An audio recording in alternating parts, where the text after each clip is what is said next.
शाम को मैं ये साड़ी पहनूंगी। और ये मैंने ऑनलाइन मंगाई थी फ्लिपकार्ट से, बहुत सुंदर साड़ी है, मुझे ये बहुत अच्छी लगी।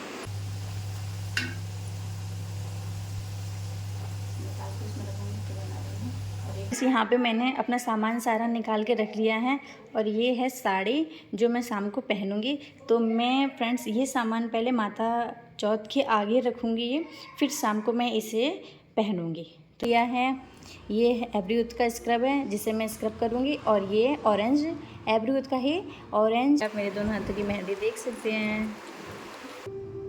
हेलो फ्रेंड्स, राधे राधे, स्वागत है आपका मेरे न्यू ब्लॉग में। आई होप आप सब अच्छे होंगे और मैं भी बहुत अच्छी हूँ।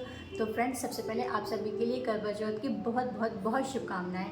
और करवा चौथ माता सबकी सुहाग की रक्षा करें, साथ ही साथ मेरे सुहाग की भी रक्षा करें। तो फ्रेंड्स, आज मैं अपना ब्लॉग आज यहीं से स्टार्ट कर रही हूँ और इस टाइम हो रहा है 12 बज रहे हैं।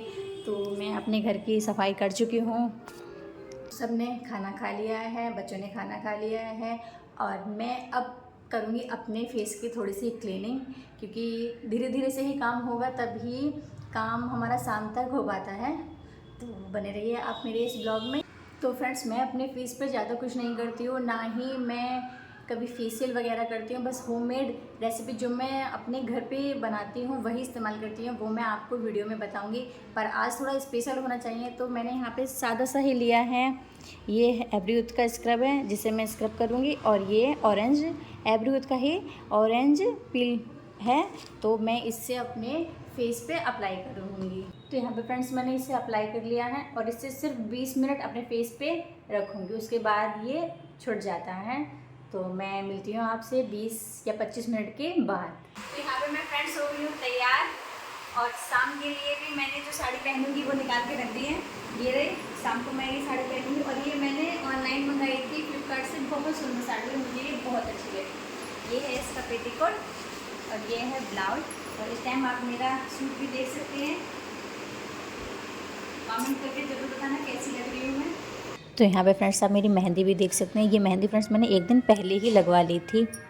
ये तैयारी करने के बाद अब मैं जाती हूँ सीधा रसोई में, क्योंकि मुझे बनाना है शाम का खाना। खाना बनाने में भी लगता है टाइम। तो फ्रेंड्स चलिए चलते हैं रसोई में।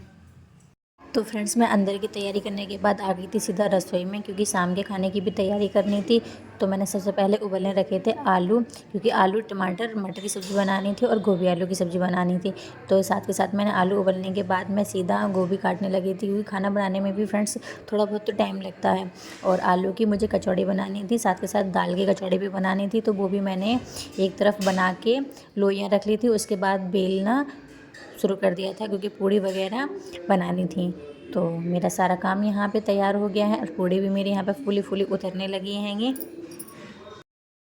तो खाना बनाने के बाद फ्रेंड्स मैं लगा लूँगी थाली, जो बायना जिस चीज़ का निकलता है, और लगा के उसे रख लूँगी मंदिर में। तो फ्रेंड्स, खाना मैंने बना दिया है और अब मैं होंगी तैयार। टाइम भी 4:30 बज गए हैंगे। तो जब तैयार होते होते भी बड़ी टाइम हो जाएगा, तो अब मैं फटाफट से होती हूँ। तो यहाँ पे फ्रेंड्स जो भी मेरा ये सामान रखा है, जैसे कि चूड़ी वगैरह जो मैं इस्तेमाल करूँगी, तो ये पहले मैंने अपने चौथ माता को समर्पित कर दी थी। और उसके बाद अब मैं इन्हें लगाऊँगी टीका, और टीका लगाने के बाद फिर मैं इनको पहनूँगी। तो यहाँ पे फ्रेंड्स मैं शुरू से ही ऐसा करती हूँ। मैं करवा चौथ पे ही नहीं फ्रेंड्स, मैं कोई भी सामान अपने लिए ख़रीदती हूँ तो सबसे पहले उसे देवी मैया के आगे रख के उन्हें समर्पित करके उसके बाद ही यूज़ करती हूँ। तो मेरी नानी थी, वो मुझसे ऐसा कहती थी कि सुहाग का कोई भी सामान हो उसे पहले माँ गौरा के लिए या चौथ माता के लिए, चौथ माता की जो देवी हैं वो गौरा ही माता हैं, उन्हें समर्पित करने के बाद ही खुद ही इस्तेमाल करना चाहिए। तो मैं सबसे पहले सामान को टीका लगाने के बाद इसे मैं कन्या को पहना दूँगी, जैसे कि अपनी बेटी के लिए पहना दूँगी उसे, उसके बाद मैं इसे पहनूँगी। तो उसके बाद फ्रेंड्स यहाँ पे टीका लगाने के बाद मैं लगाऊंगी अपने पैरों में आलता। तो आलता भी मैंने पहले अपनी बेटी के लगा दिया था, उसके बाद अपने लगाना शुरू करा था। तो फ्रेंड्स यहाँ पे मैं तैयार हो गई हूँ और अब चलते हैं पूजा करने के लिए। तो मैं सबसे पहले पढ़ूंगी कथा, फिर आप एक बार मेरा फाइनल लुक देख सकते हैं।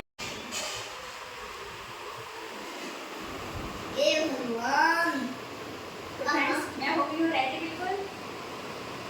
बोल करवा चौथ माता की जय। फ्रेंड्स यहाँ पे मैंने तैयारी कर ली है।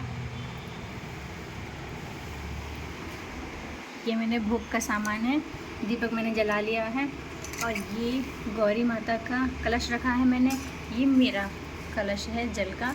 और चावल हमारे यहाँ फ्रेंड्स ऊपर रखे जाते हैं। तो आप पहले मेरे पूरे मंदिर का देख सकते हैं।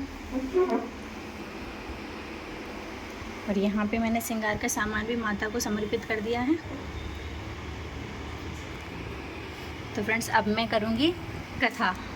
तो जो का व्रत है, चांद उगने पर ही खाऊंगे। तब भाइयों ने सोचा कि चांद उगने तक बहन भूखी रहेगी। तो एक भाई ने दिया जलाया, दूसरे भाई ने छड़ी देखा, उसे ढका और नकली चांद देखा। ने तब लड़की को विदा किया और कहा कि रास्ते में जो भी मिले उसे पाँव लगना, और जो कोई सुहाग का आशीष दे तो उसके पल्ले पे गांठ लगाकर उसे कुछ रुपये देना। बहन जी जब भाइयों से विदा हुई तो रास्ते में जो भी मिला उसी वाले यह सुनकर वह चौथ माता को देखकर उसके पाँव पकड़कर गिड़गिड़ाने लगी। हे चौथ माता, मेरा सुहाग तुम्हारे हाथों में, आप ही मुझे सुहागिन करो। तो माता बोले, पापिन हत्या होकर की बेटी का सुहाग दिया। उसी तरीके से चौथ माता सबको सुहागिन रखे। यही करवा चौथ के उपवास की सनातन महिमा है। बोल करवा चौथ माता की जय, बोल करवा चौथ माता की जय। तो यहाँ पे कथा पूरी करने के बाद जो मैंने गौरी मैया को सिंदूर चढ़ाया था उनसे मैं लेके अपनी मांग में लगाऊंगी। और जो गौरी का कलश रखा था मैंने, और अपने कलश को 7 बार उन्हें आपस में चेंज करूंगी। तो 7वीं बार वो अपनी जगह पे ही आ जाता है। तो फ्रेंड्स मैं इसी तरीके से अपनी हर बार की करवा चौथ का पूजन करती हूँ, उसी तरीके से मैं इस बार पूजन कर रही हूँ। और मैंने अपनी पूजा कर ली है। तो चलो चलते हैं ऊपर, चांद को मैं अब अर्घ दूँगी। तो फ्रेंड्स यहाँ पे मैंने अपना जल और दीपक रखा था अपनी प्लेट में, और आ गई थी मैं छत पे चांद के लिए अर्घ देने के लिए। तो फ्रेंड्स जब मेरी पहली करवा चौथ थी, उस करवा चौथ पे मेरी सासू माँ ने जो है मुझसे चलनी में नहीं दिखवाया था। तो मैं अभी चलनी में देख कर नहीं करती होंगी, वो भी ऐसे ही अपना जल चढ़ाती थी। और वैसे ही उसी तरीके से मैंने जल यहाँ पे चढ़ाना शुरू कर दिया। तो जल चढ़ाने के बाद मैंने चांद को दिखाया दीपक, और उसके बाद किए अपने चांद के दर्शन कर लिए मैंने, और मैंने जल चढ़ा दिया है। तो अब चलिए चलते नीचे। तो नीचे आने के बाद फ्रेंड्स मैंने करी हस्बैंड का टीका और पैर छुए, उनका लिया आशीर्वाद उनसे भी। अब मैंने चांद में जल चढ़ा दिया और अपनी पूजा भी संपन्न कर ली है और पानी भी पी लिया है। तो यहाँ पे फ्रेंड्स पूजा करने के बाद मैंने सासू माँ के पैर छुए, और ताऊ जी थे, ताई जी हैं घर में, चाची चाचा जी, इन सब के पैर छूने के बाद सबका मैंने आशीर्वाद लिया। तो यहाँ पे फ्रेंड्स मैंने भी पूजा कर ली है, चांद को भी अर्घ दे दिया है, और क्या कहते हैं बड़े जनों का आशीर्वाद भी ले लिया है मैंने। तो अब मैं मिलती हूँ आपसे नेक्स्ट ब्लॉग में। अपना ब्लॉग में आज ये अपनी यहीं पे एंड करती हूँ। अगर आपको मेरा ब्लॉग ज़रा सा भी अच्छा लगा हो तो लाइक ज़रूर करना और मुझे सपोर्ट करना। तो फ्रेंड्स हैप्पी करवा चौथ सभी के लिए।